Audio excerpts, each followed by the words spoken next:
नमस्कार, मैं हूं निखिल और आप देख रहे हैं दी लल्लन टॉप शो। आबादी की बहस को लेकर समय का पहिया पूरा घूम चुका है।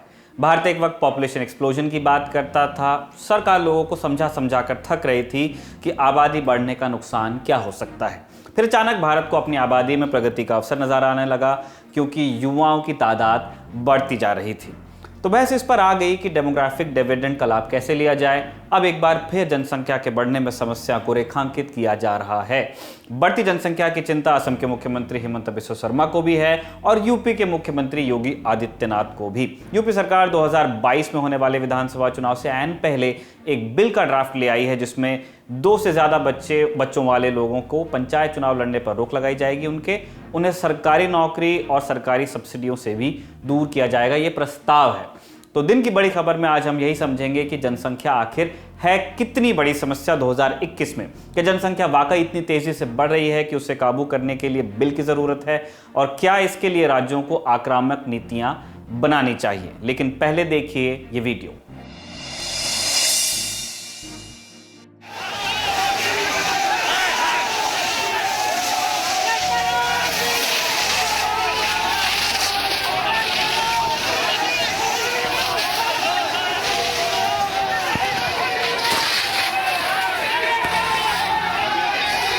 ये वीडियो दिल्ली का है। जल संकट को लेकर बीजेपी ने आज दिल्ली सरकार के खिलाफ सड़क पर जमकर हंगामा किया, जिसके बाद पुलिस ने उन पर कार्यकर्ताओं पर पानी की बौछार मारी। पिछले कुछ दिनों से पानी को लेकर दिल्ली और हरियाणा सरकार में ठनी हुई है। दिल्ली ने हरियाणा पर उसके हिस्से का पानी न देने का आरोप लगाया है और सुप्रीम कोर्ट में याचिका दायर कर हरियाणा के अधिकारियों के खिलाफ अवमानना का मामला चलाए जाने की मांग भी कर दी है। हरियाणा ने अपने बचाव में कहा है कि उसने दिल्ली के जायज हिस्से का पानी कभी नहीं रोका, पहले भी नहीं और इस बार भी नहीं। अब चलते हैं दिन की सुर्खियों की तरफ। सबसे पहले कोरोना संक्रमण के आंकड़े। पिछले 24 घंटों के दौरान देश में नए मामले आए 37,154, ठीक हुए मरीजों की संख्या रही 39,649 और मौतें हुई 724 मरीजों की। इन सब को मिलाकर देश में कुल मामले अब हो गए हैं 3,08,74,376। ठीक हुए मरीजों की संख्या हो गई है 3,14,713 और मौतों की कुल संख्या हो गई है 4,08,764। कोरोना की तीसरी लहर की आहट के बीच टीकाकरण की रफ्तार एकदम धीमी होती जा रही है।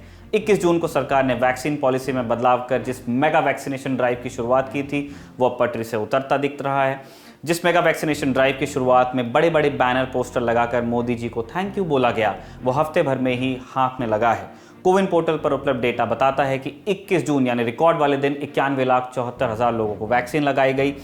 27 जून को यह आंकड़ा 18,16,000 तक पहुंच गया। 5 जुलाई को 46,33,000 और 11 जुलाई को यह आंकड़ा पहुंच गया 12,34,000 पर, 12,34,701 टू बी प्रिसाइज।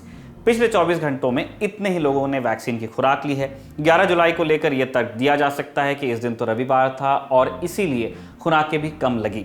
लेकिन आप कोविन वेबसाइट पर जाकर डैशबोर्ड चेक करेंगे तो सरकार का बनाया ग्राफ ही बता देगा कि संडे या मंडे कोई भी डे वैक्सीन डे नहीं बन पा रहा है। नई नीति आने के बाद भी हम कमोबेश पुरानी वैक्सीन नीति जो पहले चल रही थी उसके ही औसत के करीब झूल रहे हैं। ऐसे में अगर वाकई तीसरी लहर का हमला होता है तो हम कितने तैयार होंगे बताना मुश्किल है। कुल आंकड़ों को देखें तो वैक्सीनेशन शुरू होने के बाद से अब तक 37,44,00,000 वैक्सीन की खुराक लग चुकी है और केवल 7,26,00,000 लोग भारत में ऐसे हैं जिन्हें वैक्सीन की दोनों खुराकें मिली हैं। दूसरी सुर्खी संसद से है। आज लोकसभा स्पीकर ओम बिरला ने मानसून सत्र की तैयारियों का जायजा लेने के लिए संसद भवन का दौरा किया। स्पीकर ओम बिरला ने बताया कि मानसून सत्र 19 जुलाई से 13 अगस्त तक चलेगा। इसमें 19 दिन कामकाज होगा। कोरोना के खतरे को देखते हुए मानसून सत्र के लिए उसी हिसाब से तैयारी की गई हैं, यानी कि काफ़ी सारी सावधानियां रखी हैं। संसद में 24 घंटे RT-PCR टेस्ट की सुविधा उपलब्ध रखी जाएगी। तीसरी सुर्खी उत्तर प्रदेश से है। 11 जुलाई को यूपी ATS ने लखनऊ में बड़ी आतंकी साजिश का खुलासा करने का दावा किया। यूपी ATS ने मिनहाज अहमद और मसीरुद्दीन नाम के 2 लोगों को गिरफ्तार किया और दावा किया कि ये लोग एक बड़े आतंकी मॉड्यूल को ऑपरेट कर रहे थे। ATS के मुताबिक इनके पास से असलहे और विस्फोटक भी मिले हैं। पुलिस का कहना है कि ये लोग प्रेशर कुकर के जरिए आतंकी हमले को अंजाम देने की तैयारी कर रहे थे। यूपी ATS के IG GK गोस्वामी ने बताया कि दोनों संदिग्ध अलकायदा समर्थित अंसार गजवातुल हिंद इस नाम के संगठन से जुड़े हैं और 15 अगस्त से पहले किसी बड़ी घटना को अंजाम देने की तैयारी में थे। यूपी पुलिस के ADG law and order Prashant Kumar के मुताबिक दोनों संदिग्ध पाकिस्तान के पेशावर में रह रहे किसी शख्स के संपर्क में थे। अब तक की विवेचना से साफ है कि ये लोग प्रेशर कुकर बम बनाने में एक्सपर्ट हैं, ये पुलिस का कहना है। वहीं दूसरी तरफ गिरफ्तार संदिग्ध मसीरुद्दीन के परिवार का कहना है कि उसे फंसाया जा रहा है। मसीरुद्दीन की पत्नी ने कहा कि 11 जुलाई को करीब 11 बजे एटीएस के लोग उनके घर आए और छानबीन करने लगे। घर में एक प्रेशर कुकर था जिसमें खाना बनता था, पुलिस उसे उठा कर ले गई। उत्तर प्रदेश में अगले साल विधानसभा चुनाव होने वाले हैं और चुनाव से पहले इस तरह के खुलासे पर विपक्षी दल सवाल उठा रहे हैं। बसपा अध्यक्ष मायावती ने ट्वीट कर विधानसभा चुनाव से पहले इस तरह की गिरफ्तारी पर सवाल उठाया।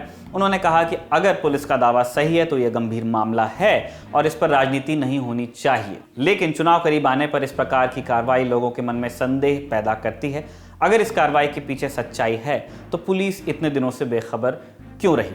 समाजवादी पार्टी के राष्ट्रीय अध्यक्ष अखिलेश यादव ने पुलिस की कार्रवाई पर कहा कि मैं उत्तर प्रदेश पुलिस और बीजेपी सरकार पर भरोसा नहीं कर सकता। सुनिए उनके शब्दों में। मैं उत्तर प्रदेश की पुलिस पर और खासकर बीजेपी की सरकार भरोसा नहीं कर सकता। तो बगदा में एटीएस का एक ऑपरेशन चल रहा है, उसमें उन्होंने एक घर को घेरा हुआ है। मैं उत्तर प्रदेश की पुलिस पर और खासकर बीजेपी की सरकार भरोसा नहीं कर सकता। जवाब में बीजेपी की तरफ से कहा गया कि ये वो लोग हैं जो पुलिस प्रशासन पर नहीं बल्कि आतंकियों पर भरोसा करते हैं। सुनिए। ये वो लोग हैं जो सुरक्षा एजेंसियों पर नहीं आतंकियों पर भरोसा करते हैं, क्योंकि इनकी जब सरकार थी उत्तर प्रदेश में तो ये कहते थे कि हम अपने इन लोगों पर से मुकदमा उठाएंगे जिनको आतंकी मुकदमों में डाल दिया गया है जेल में, उनसे सहानुभूति रखते थे। तो ये सुरक्षा एजेंसियों पर कहां भरोसा करेंगे उत्तर प्रदेश की। लेकिन हम उन्हें बताना चाहते हैं कि उत्तर प्रदेश में हमारी सुरक्षा एजेंसियां बहुत सतर्क हैं, हम सबको सुरक्षित रखने में उनका पूरा योगदान है। आज बहुत बड़ी साजिश को उत्तर प्रदेश में नाकाम किया है, आतंकी साजिश को नाकाम किया है। इसलिए आपको भी सुरक्षित किया है, हमें भी सुरक्षित किया है, प्रदेश की 23 करोड़ जनता को भी आतंकियों से सुरक्षित करने का काम हमारी एजेंसियों ने किया है। चौथी सुर्खी में देश के अलग अलग हिस्सों से आसमान से आफत बरसने की खबर है। उत्तर प्रदेश में बारिश के दौरान आकाशीय बिजली गिरने से 41 लोगों की मौत हो गई। करीब 22 लोगों के घायल होने की भी खबर है। करीब 200 मवेशियों की भी मौत हुई इन घटनाओं में। इसी तरह राजस्थान में भी आकाशीय बिजली की चपेट में आने से 23 लोगों की मौत हो गई। इनमें से 16 लोगों की मौत जयपुर के प्रसिद्ध आमेर के किले में स्थित वॉच टावर पर बिजली गिरने से हुई, जहां पर लोग घूमने के लिए आए हुए थे। यूपी, राजस्थान के अलावा मध्य प्रदेश में भी 7 लोगों की मौत आकाशीय बिजली से ही हुई है। दूसरी तरफ हिमाचल के कांगड़ा जिले में बादल फटने की वजह से जमकर तबाही की खबर है। मौसम विभाग ने राज्य में अगले 48 घंटों में भारी बारिश की चेतावनी जारी की है। गृह मंत्री अमित शाह ने ट्वीट कर बताया कि उन्होंने मुख्यमंत्री जयराम ठाकुर से बात की है। राहत कार्य के लिए एनडीआरएफ की टीमें पहुंच रही हैं और गृह मंत्रालय स्थिति पर नजर बनाए हुए है। ये थी सुर्खियां। अब चलते हैं दिन की बड़ी खबर की तरफ। बड़ी खबर की शुरुआत एक पुराने वीडियो से करते हैं। ललन टॉप की बिहार विधानसभा कवरेज का एक वीडियो। सासाराम वाले प्रैक्टिशनर संजय पासवान इसमें नजर आ रहे थे। इनसे बातचीत का एक हिस्सा खूब वायरल हुआ था, ये देखिए। क्या काम करते हैं आप पासवान? हम प्रैक्टिशनर है। हाँ? एलोपैथ का प्रैक्टिशनर। एलोपैथ की प्रैक्टिशनर जी। डॉक्टर हैं आप? जी। कहाँ से पढ़ी आपने डॉक्टरी? हम पढ़े नहीं हैं, प्रैक्टिशनर हैं। मतलब दवाई देते हैं? हाँ देते हैं, मेरे पास डिग्री नहीं है। हाँ। प्रैक्टिशनर हूँ। ये वीडियो मीम मटेरियल बन गया क्योंकि ये आदमी बिना डॉक्टर की पढ़ाई किए प्रैक्टिस करने लग गए थे। अखबारों में इनके लिए ही झोला छाप डॉक्टर लिखा जाता है। ये सवाल भी हमने उनसे किया था, लेकिन इनकी बातचीत के बाकी हिस्से पर शायद बहुत कम लोगों का ध्यान गया, जिनमें ये सज्जन जनसंख्या वृद्धि रोकने के तरीके बता रहे थे। अब वो हिस्सा आप सुनिए। जनसंख्या वृद्धि हम रोकेंगे, सरकार नहीं रोक सकती है। अच्छा। और नहीं तो सरकार को प्रलोभन देना पड़ेगा। हाँ, जनता को। किस तरह का? जिसका एक ही बेटा और बेटी हो सबसे पहले उसको नौकरी दिया जाएगा, बाकी को कोई सरकारी लाभ नहीं दिया जाएगा।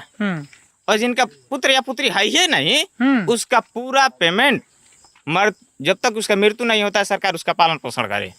अच्छा, बच्चा पैदा ना करो, मजे में रहो। हाँ। हाँ, सरकार पालेगा। हाँ। बहुत बढ़िया। आबादी रोकने पर अब ये सुझाव गंभीर श्रेणी में गिने जाएंगे, क्योंकि कई राज्य सरकारें इस तरफ निकल पड़ी हैं। देश की समस्याओं वाले विमर्श में अब फोकस जनसंख्या वृद्धि पर शिफ्ट किया जा रहा है। जनसंख्या के बड़े आंकड़े पेश करने पर यह समस्या और बड़ी लगने लगती है। 2027 तक भारत दुनिया में सबसे ज्यादा आबादी वाला देश बन जाएगा। आजादी के वक्त देश की जनसंख्या 36 करोड़ के लगभग थी, अब ये 136 करोड़ के करीब हो गई है। 2011 की जनगणना के मुताबिक भारत में हर साल 2 करोड़ 40 लाख बच्चे पैदा होते हैं और 88 लाख लोगों की मौत हो जाती है, यानी हर साल आबादी में 1.5 करोड़ का इजाफा हो रहा है। देश की जनसंख्या कम करने की जरूरत है। इसके पक्ष में एक और आंकड़ा दिया जाता है कि हमारे पास दुनिया का 2.4% भूभाग है, लेकिन दुनिया की आबादी में हमारी हिस्सेदारी 18% है, यानी संसाधनों के हिसाब से आबादी ज्यादा है। ये समझाने की कोशिश होती है और इन आंकड़ों के आधार पर हम मान भी लेते हैं कि आबादी पर नियंत्रण होना चाहिए, लेकिन यह नियंत्रण कैसे हो और कितना हो? क्या हमें उस नियंत्रण के लिए आक्रामक सरकारी नीतियों की जरूरत है? क्या चीन की तरह कोई नीति अपनाने की जरूरत है, या फिर एक धीमी प्रक्रिया के तहत जनसंख्या की दर अपने आप घट रही है, घट जाएगी, या कानून के बजाय कोई और तरीका अपनाना चाहिए? क्योंकि अब उत्तर प्रदेश की सरकार नई जनसंख्या नीति लाने की कोशिश में है, वो एक ड्राफ्ट भी लेकर आए हैं, तो इस नई जनसंख्या नीति जो प्रस्तावित है उसके गुण दोषों की विवेचना करते हैं। पहले ये समझिए कि जनसंख्या नीति है क्या। 2021-2030 के लिए प्रस्तावित इस नीति के जरिए उत्तर प्रदेश सरकार परिवार नियोजन को लेकर लोगों को जागरूक करने पर फोकस करेगी। परिवार नियोजन कार्यक्रम के अंतर्गत गर्भ निरोधक उपायों की सुलभता को बढ़ाया जाएगा और सुरक्षित गर्भपात की समुचित व्यवस्था देने की कोशिश होगी। इसके अलावा स्वास्थ्य सेवाओं को बेहतर बनाया जाएगा ताकि नवजात मृत्यु दर, मातृ मृत्यु दर को भी कम किया जा सके। इस नीति का उद्देश्य 11 से 19 वर्ष के किशोरों के पोषण, शिक्षा और स्वास्थ्य के बेहतर प्रबंधन के अलावा बुजुर्गों की देखभाल के लिए व्यापक व्यवस्था करना भी है, ऐसा सरकार की तरफ से बताया गया है। इसके अलावा उत्तर प्रदेश की प्रजनन दर घटाकर 2026 तक 2.1 और 2030 तक 1.9 तक लाने की योजना है। इस नई जनसंख्या नीति के तहत यूपी सरकार ने जो लक्ष्य रखे हैं उन्हें पूरा करने के लिए कानून भी लाया जा रहा है। यूपी जनसंख्या विधेयक 2021 का ड्राफ्ट तैयार भी किया गया है। अभी इस पर लोगों की राय मांगी जा रही है। इस ड्राफ्ट में क्या क्या प्रावधान है, संक्षेप में जान लीजिए। 2 से अधिक बच्चे होने पर सरकारी नौकरियों में आवेदन आप नहीं कर पाएंगे। 2 बच्चों से ज्यादा होने पर स्थानीय निकाय का चुनाव नहीं लड़ पाएंगे। 2 बच्चों से ज्यादा होने पर सब्सिडी की सुविधाएं आपको नहीं मिलेंगी, जो सरकारी सब्सिडी है। जो जनसंख्या नीति का पालन करेगा उसे प्रोत्साहन दिए जाएंगे। अगर कोई सरकारी नौकरी में है तो उसे अतिरिक्त वेतन वृद्धि दी जाएगी। उसके पेंशन प्लान में सरकार का कंट्रीब्यूशन 3% बढ़ जाएगा। प्राधिकरण के मकान और प्लॉट के आवंटन में वरीयता दी जाएगी। बच्चों की शिक्षा, चिकित्सा निःशुल्क होगी। इस तरह की कई सुविधाओं की बात हो रही है। एक और बिंदु है, परिवार नियोजन के तरीके अपनाने वालों को प्रोत्साहन दिया जाएगा। जैसे अगर बीपीएल परिवार एक बच्चे के बाद नसबंदी करा लेता है तो उसे 1 लाख रुपए एकमुश्त दिया जाएगा। ग्रेजुएशन तक बच्चे की पढ़ाई और इलाज राज्य सरकार के जिम्मे हो जाएगी। बच्चों को मेडिकल और इंजीनियरिंग जैसे कोर्सेज में दाखिले के दौरान वरीयता दी जाएगी। एक ही संतान होने पर प्रोत्साहन ज्यादा होगा।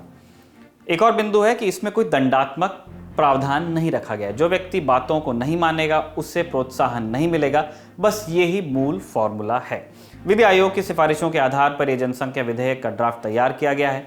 तो इस तरह के कई प्रावधान इसमें किए गए हैं इस प्रस्तावित नीति में। तो क्या ये देश में पूरी तरह से कोई नई चीज है या किसी राज्य में पहले भी इस तरह के कोई नियम है मिलते जुलते? ये समझने के लिए हमने मनु गौर से बात की, तो इस जनसंख्या वृद्धि के विषय पर काम करते हैं।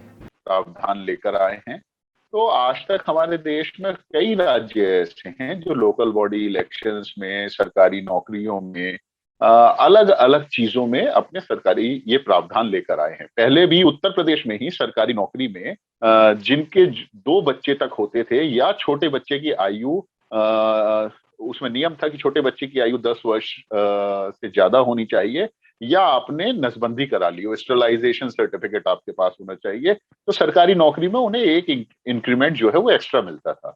ऐसी बहुत सारी योजनाएं हैं जिसमें ऐसे प्रावधान पहले से लागू हैं।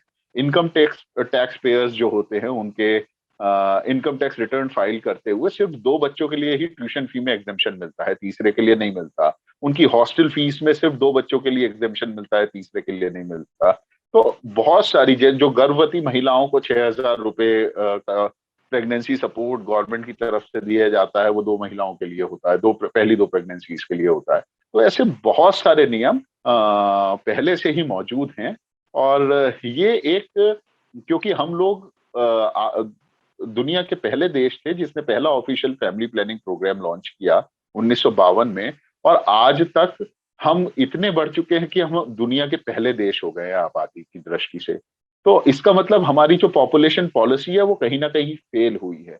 इसको चेंज करने की आवश्यकता है और मेरे विचार से ये सार्थक प्रयास है, जिससे हम लोगों को मोटिवेट कर पाएंगे, लोगों को समझा पाएंगे कि आप अगर छोटा परिवार, सुखी परिवार रखेंगे, तो ही आप अपने बच्चों को अच्छा भविष्य, समृद्ध भारत बना सकेंगे, उन्हें अच्छा भविष्य दे सकेंगे। अब ये समझते हैं कि यूपी में जनसंख्या वृद्धि का हाल बाकी राज्यों की तुलना में कैसा है।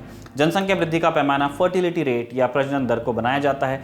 प्रजनन दर यानी एक महिला अपने जीवन काल में कितने बच्चों को जन्म देगी, इसके अनुमान के आधार पर औसत प्रजनन दर निकाली जाती है। राज्यवार प्रजनन दर के आंकड़े नीति आयोग की वेबसाइट पर मिलते हैं। इनके मुताबिक देश में 2016 में कुल प्रजनन दर थी 2.3 और इसके घटने का पैटर्न हम देख पाते हैं। अगर हम थोड़ा और पीछे जाएं तो साल 2000 में प्रजनन दर 3.2 थी, जो 2016 तक घटकर 2.3 हो गई। अगर यूपी की बात करें तो 2016 में प्रजनन दर थी 3.1, यानी राष्ट्रीय औसत से ज्यादा। लेकिन यूपी में भी प्रजनन दर घटने का पैटर्न रहा है। यहाँ साल 2000 में प्रजनन दर 4.7 थी, जो 2016 तक घटकर 3.1 पर आ गई। सीएम योगी आदित्यनाथ अपनी जनसंख्या नीति में इसे घटाकर अगले 10 साल में 1.9 तक लाने का लक्ष्य रख रहे हैं और इसके लिए कानून ला रहे हैं। हालांकि कई धार्मिक नेता और राजनेता इसके विरोध में भी आ गए हैं। बिहार के मुख्यमंत्री नीतीश कुमार जनसंख्या नीति के कानून पर उन्होंने एक बयान दिया है कि सिर्फ कानून बनाकर जनसंख्या दर नहीं घटाई जा सकती, महिलाएं पढ़ी लिखी होंगी तभी जनसंख्या घट सकती है। ये बात भी सही है, लेकिन क्या कानून की जरूरत नहीं है? जनसंख्या वृद्धि रोकने को लेकर सरकारों के अभी तक के लिबरल प्रयास क्या कहते हैं, सुनिए मनु गौर को। मैं इसमें कुछ आंकड़े आपको बताना चाहूंगा। 11 मई 2000 को हमारे देश की आबादी 100 करोड़ हुई थी। 100 करोड़वें बच्चे ने जन्म लिया था, उसका नाम है आस्था अरोड़ा। 11 मई 2000 के बाद से लगभग 20 साल बीत चुके हैं और तब से हमारे देश की आबादी लगभग 40 करोड़ बढ़ चुकी है सरकारी आंकड़ों के हिसाब से। इसका मतलब 2 करोड़ पर एनम का एनुअल इंक्रीज हमारी आबादी में हुआ है। जबकि हम वर्तमान आंकड़ों को अगर देखें, जो जन्म और मृत्यु दर है, उसके हिसाब से 2.5 करोड़ बच्चों का हर साल हमारे देश में जन्म होता है। लगभग 88 से 90 लाख लोगों की मृत्यु होती है। तो वो डिफरेंस आज के हिसाब से अगर हम देखें तो annual increase 1 crore 60 lakh per annum होना चाहिए, वो भी आज के पॉपुलेशन बेस के हिसाब से। तो इसका मतलब हमारे यहाँ पर आंकड़ों में बहुत विरोधाभास है। हमारे पास कोई अगर ऑथेंटिक डेटा है पॉपुलेशन से रिलेटेड, तो वो 2011 का सेंसस है। उसके बाद से जितने भी आंकड़ों की बात होती है वो सब सैंपल सर्वे है। इसी विरोधाभास को देखते हुए इस बार पहली बार भारत ने डिजिटल सेंसस कराने का निर्णय लिया है, जिससे कि भारत की पॉपुलेशन की दृष्टि में वास्तविक स्थिति क्या है वो समझ में आ सके, वो ध्यान में आ सके और फिर उस पर उचित नीति बनाई जा सके। जो आपने प्रश्न पूछा कि क्या कारण रहा कि इतने प्रयास हुए, इतना अवेयरनेस हुआ, उसके बाद भी हमारी पॉपुलेशन बढ़ती रही। ग्राफ हमारा नो डाउट फर्टिलिटी रेट जो हमारा आजादी के समय था उससे निरंतर घटता चला जा रहा है, लेकिन नीति बनाने की आवश्यकता इसलिए है क्योंकि हमारे देश में युवा पॉपुलेशन ज्यादा है। 35 वर्ष से कम आयु की पॉपुलेशन लगभग 90 करोड़ है।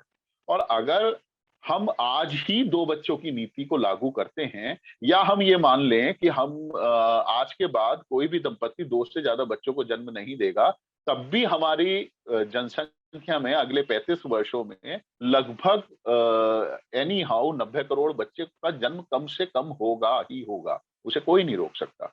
और मृत्यु हमारे यहाँ लगभग आज 90 लाख लोगों की मृत्यु होती है, अगले 35 वर्षों में 1 करोड़ की मृत्यु हो जाएगी, 1.25 करोड़ की हो जाएगी।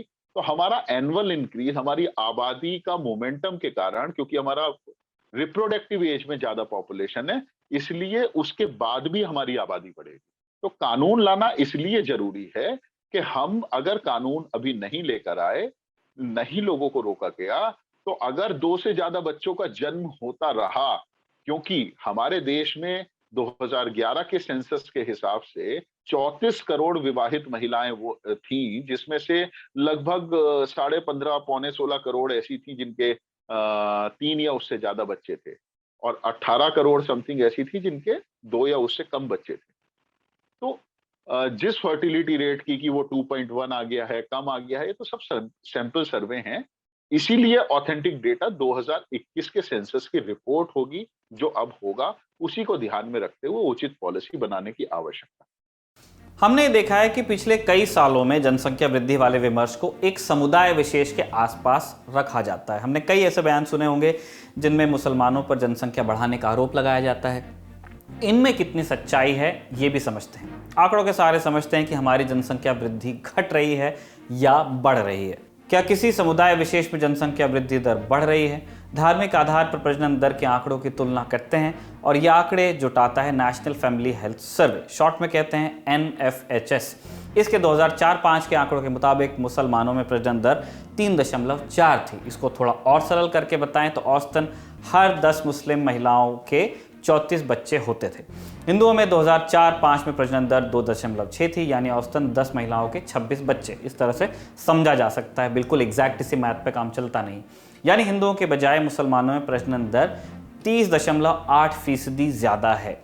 आसान गणित लगाए तो हर 10 महिलाओं पर हिंदुओं के बजाय मुसलमानों में 10 बच्चे ज़्यादा पैदा होते थे।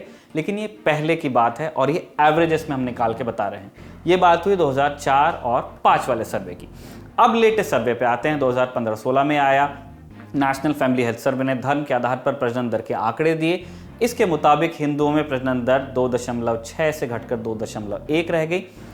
यानी 2004-05 में 10 हिंदू महिलाएं औसतन 26 बच्चे पैदा करती थीं, तो 2015-16 में 10 महिलाएं 21 बच्चों पर आ गई। हम बार बार ये कह रहे हैं कि सुनने में ये आपको हो सकता है इनसेंसिटिव लगे, लेकिन ये गणित समझाने के लिए है। अब मुसलमानों की बात करते हैं। मुस्लिमों में प्रजनन दर 3.4 से घटकर 2.6 पर आ गई। यानी 2004-05 में अगर हर 10 मुस्लिम महिलाओं के 34 बच्चे हो रहे थे, तो 2015-16 में घटकर ये संख्या 26 पर आ गई। तो इन आंकड़ों से क्या नतीजा निकलता है? ये कि हिंदू और मुस्लिम दोनों समुदायों में प्रजनन दर घट रही है। मुसलमानों में अभी भी हिंदू से ज़्यादा प्रजनन दर है, लेकिन पहले जितनी ज़्यादा नहीं है। यानी जो अंतर था वो भी सिमट रहा है। 2004-05 में हिंदू महिलाओं से मुस्लिम महिलाओं की प्रजनन दर 30.8% ज़्यादा थी। 2015-16 में ये गैप घटकर 23.8% पर आ गया। और इस घटने का और बढ़ने का एक पैटर्न रहा है। आज़ादी के वक्त हिंदू और मुसलमानों की प्रजनन दर में सिर्फ 10% का फ़र्क था। उस वक्त दोनों समुदायों में ज़्यादा बच्चे पैदा करने का चलन था। 1970 के दशक में सरकार ने परिवार नियोजन के आक्रामक कदम उठाए, तो उसके बाद से हिंदू महिलाओं में प्रजनन दर घटती चली गई और मुस्लिम और हिंदू वाला गैप बढ़ गया। 1992-93 में ये गैप 33% का था। इसके बाद से लगातार कम हो रहा है और लेटेस्ट आंकड़ों के हिसाब से 23.8% का है, जैसा कि हमने पहले ही बताया। अब हम उस पहलू पर आते हैं कि ज़्यादा बच्चे पैदा करने के नुकसान जब इतने सालों से बताए जा रहे हैं तो लोग मान क्यों नहीं रहे हैं। यानी सरकार के कम्युनिकेशन में कहाँ दिक्कत आती है। 1950 के दशक से ही केंद्र की सरकार ने आबादी कंट्रोल करने पर ध्यान देना शुरू कर दिया था। परिवार नियोजन के कार्यक्रम सरकारें लगातार चलाती आई हैं, लेकिन अब भी लोगों में कई तरह की भ्रांतियाँ हैं। नसबंदी को लेकर डर है, गर्भनिरोधक गोलियों को लेकर कई तरह के डर हैं और कई जगह बच्चे पैदा करने को धार्मिक मान्यताओं से भी जोड़ लिया जाता है। तो अगर कोई सख्त कानून न लाए तो सरकार लोगों को कैसे आबादी के नियंत्रण के लिए मना सकती है? सरकार के स्तर पर और समाज के स्तर पर क्या होना चाहिए, समझिए। देखिए, ये जो परिवार नियोजन का जो मामला है, ये बिना सरकार के ही अपने आप बहुत अच्छा चल रहा है। और भारत में जैसे जैसे शिक्षा और जागरूकता बढ़ रही है, विभिन्न समुदाय इसको अपने आप ही अपना रहे हैं। पिछले कई दशकों से हमने देखा है सरकार ने कोई बड़ी कोशिश नहीं की है परिवार नियोजन को पॉलिसी का हिस्सा या पब्लिक पार्लेंस में कॉमन सेंस का हिस्सा बनाने का। इसके बावजूद जैसे जैसे शिक्षा का विस्तार हो रहा है और लोग जागरूक हो रहे हैं, उन्होंने अपनाया है इस फैमिली प्लानिंग के मंसूबे को। और खासकर अगर मैं मुस्लिम समाज की बात करूं तो हालांकि वो शुरुआत में पीछे रह गया था, लेकिन फैमिली प्लानिंग अपनाने वाला सबसे तेजी से आगे आने वाला समुदाय भारत में मुस्लिम समुदाय है। तो बिना सरकार की किसी मदद और बिना बड़ी कोशिश के ही लोग इसको अपना रहे हैं और इसमें सभी भारतीय शामिल हैं। और देखिए, ये जो मामला है यूपी सरकार का, अपने पूरे कार्यकाल में यूपी सरकार ने एक पोस्टर नहीं छापा, कभी कोई कोशिश नहीं की। अब चुनाव से ठीक पहले उनको एक परसेप्शन बिल्ड करना है अपने वोटर्स के बीच में कि आप वो एजेंडा लागू कर रहे हैं जिसके लिए आपने हमें वोट दिया था। योगी साहब एक खास तरह की नफरत की सियासत के लिए जाने जाते हैं, अपने बयानों के लिए भी। और उनकी जो चुनावी सभाएं थी उनमें बाकायदा कहा जाता था कि मुसलमानों से बदला लिया जाएगा, अगर मुसलमान एक और हिंदू महिला को अपने साथ ले जाएंगे तो हम 100 को ले जाएंगे। या उनकी महफिल में कहा गया कि मुसलमान औरतों को कब्र से निकाल के उनका बलात्कार करेंगे। तो ऐसी पॉलिटिक्स करते रहे हैं वो। अब उनको ये फिक्र है कि तमाम तरह की एक पूरी मुकम्मल नाकाम सरकार चलाने के बाद वो चाहते हैं कि उनका वोटर सिर्फ नफरत की सीमेंट से उनके साथ जुड़ा रहे। ये जो नफरत की सीमेंट है ये कितनी मजबूत है, ये हिंदुस्तान की आवाम को और उत्तर प्रदेश की आवाम को तय करना है। अगर वो इसी से बेवकूफ बनने के लिए राजी हैं तो ये उन्हीं के लिए आ रहा है। आप यकीन मानिए इससे मुसलमानों को रत्ती बराबर फर्क नहीं पड़ेगा, उन्हें कोई परेशानी नहीं आएगी, क्योंकि वो उनका एस्पिरेशन है ही नहीं IAS IPS बनने का या चुनाव लड़ करके MLA और ये सब बनने का। बहुत कम लोग हैं जो ये करते हैं, और उतने लोग तो कहीं भी मिल ही जाएंगे, उनके 2 बच्चे भी हैं, 1 बच्चा भी है, वगैरह वगैरह। नौकरियों का जहां तक सवाल है, नौकरी किसी के लिए भी नहीं है। आप जानते हैं नौकरी तो जाएगी ही, लेकिन जिनको आरक्षण मिला हुआ था उनको अब इस बिना पर आरक्षण से वंचित किया जा सकता है कि आपके इतने बच्चे हैं या आप फैमिली प्लानिंग के जो नया कानून है उसके अंतर्गत आप फिट नहीं है। तो ये सब चीजें हैं। तो मुसलमानों को सामने रख करके अगर वो नफरत से सीमेंट करना चाहते हैं अपने साथ अपने वोट बैंक को, तो ये तो उनके वोट बैंक को तय करना है कि वो अभी और कितनी देर तक बेवकूफ बनेंगे। लेकिन मुझे लगता है कि इस कोविड काल के दौरान जिस तरह की स्थिति पूरे देश के समक्ष आई है, जिस तरह का पलायन हमने देखा है, जिस तरह की गरीबी भुखमरी हमने देखी है, जिस तरह हमने देखा है कि समृद्ध से समृद्ध व्यक्ति को जो आर्थिक रूप से बहुत समृद्ध है उसे भी अस्पताल में एडमिशन अवेलेबल नहीं है, उसे भी ऑक्सीजन सिलेंडर अवेलेबल नहीं है। उसका कारण कुछ भी हो, लेकिन कारण कहीं ना कहीं संसाधनों की कमी और मांगों की अधिकता भी है। तो जब तक हम इन्हें नियंत्रित नहीं करेंगे भारत एक अच्छे स्थान तक नहीं जा पाएगा। 1961 में हमारे देश में पहला BPL सर्वे हुआ, 19 करोड़ लोग गरीबी रेखा के नीचे जीवन यापन करते थे। 2011 में वो बढ़कर 36 करोड़ हो गए, जबकि नारा लगाया गया था गरीबों हटाओ। लेकिन अगर हम UN पैरामीटर्स की बात करें तो 50% से भी ज्यादा के करीब आबादी हमारी गरीबी रेखा के नीचे जीवन यापन करती है। तो आप किस तरह से समृद्ध भारत बनाना चाहते हैं? जो लोग इसे राजनीतिक रंग या धार्मिक रंग देते हैं, वो लोग वास्तव में इस देश के गरीब, दलित, पिछड़े तबका जो है उसके विरोधी हैं। वो नहीं चाहते कि वो लोग भी समृद्ध सक्षम बन पाए, क्योंकि अगर उन लोगों में सोचने समझने की क्षमता आ गई तो शायद ये वोट बैंक की राजनीति पर बहुत बड़े प्रश्न चिन्ह लगेगी। हमारा ये मानना है कि संसाधनों की कमी से अलग ज़्यादा बच्चे पैदा करना महिला के लिए भी जुल्म है। कितनी ही महिलाओं की डिलीवरी के दौरान मौत हो जाती है। बच्चे पैदा करने का असर महिलाओं के स्वास्थ्य पर भी पड़ता है। हमारे समाज में ज़्यादातर बच्चों की पूरी देखभाल का जिम्मा महिलाओं पर आता है। पुरुषों की भागीदारी कम होती है, यानी हर तरह से भुगतना महिलाओं को ही पड़ता है। इसीलिए कम बच्चे पैदा करने पर जागरूकता होनी चाहिए, और अगर जागरूकता असर नहीं कर रही तो सरकारी सुविधाओं में कम बच्चे पैदा करने वालों को लाभ दिया जाना चाहिए। लाभ की भाषा सबको समझ में आती है, इसमें किसी समुदाय विशेष को निशाना बनाने की ज़रूरत नहीं है। आबादी कम रखना सबके हित में है। अगर किसी समुदाय को इस बारे में शंका हो तो सरकार को उनकी शंका को भी दूर करना चाहिए। इस पहल में समाज और सरकार दोनों की बराबर की भागीदारी होनी चाहिए। आज की द 11 टॉप शो में इतना ही। कल आपसे फिर मुलाकात होगी, तब तक के लिए नमस्ते।